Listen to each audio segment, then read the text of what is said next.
What's up, bro? It's good to see you. Hey, what's up, Pop? I see that, you got some beef with Sony. They spent money they shouldn't have, and now you're looking to recoup some of it. Yeah, a lot of times you'll sign a contract with a label, and the contract is vague. And in the beginning, you don't really realize how vague it is. So if you don't audit them in a 3-year period, whatever that they did in that time, you just a wash. Right. And that's just kind of what I'm going through. 20 years later, I didn't audit them on time, and it's a bunch of money misallocated. So, So what sort of action are you looking to take? It's kind of, hey, what's up, though? It's kind of hard to really take any kind of action because, again, the contract does say you have to audit them within 3 years. So it's just kind of a learning curve, Are you trying to get some of the money back? I mean, I would love to have some of the money back, but when I did audit them and put in paperwork before, they just bombarded us with so much paperwork, and obviously we don't have as much money as they have to fight them. So sometimes I can't spend $1 million on lawyers, but they can. Yeah, that makes it hard. How much money do you think it was that was rightfully yours? I think it was like $15 million, and wow. I say that because videos are supposed to be recouped at only half.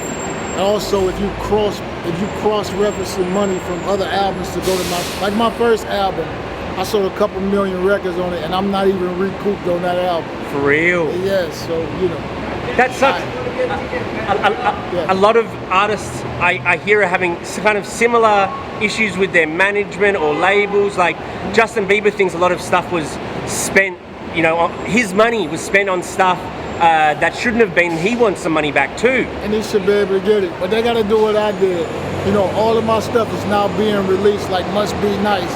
I'm releasing it on my platform called AOU, which is Artist Owned Umbrella.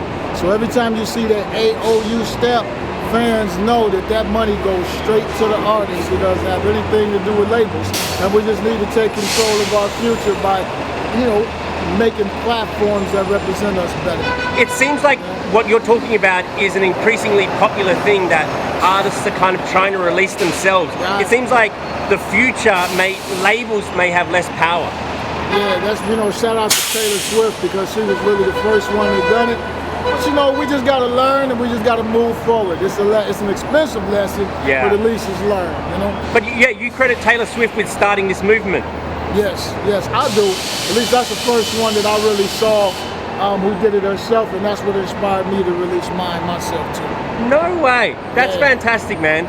Well, good luck with everything, man. I hope, somehow maybe you can recoup some of the money, but as you say, it's hard when you sign a contract that you're not really 100% sure what you're signing at the time. Yeah, and this is a lesson for past, present, and future artists. Just make sure, I know in the beginning you're really not going to understand all of the terminologies, but you just got to make sure that you understand what kind of lawyer that you have and that they do understand these terminologies. Because young artists are so hungry, and so they're too eager maybe, and so they don't properly vet things, and then maybe you get what you were after with the attention and like the success, but the finances don't match up. Yeah. And let me just add this.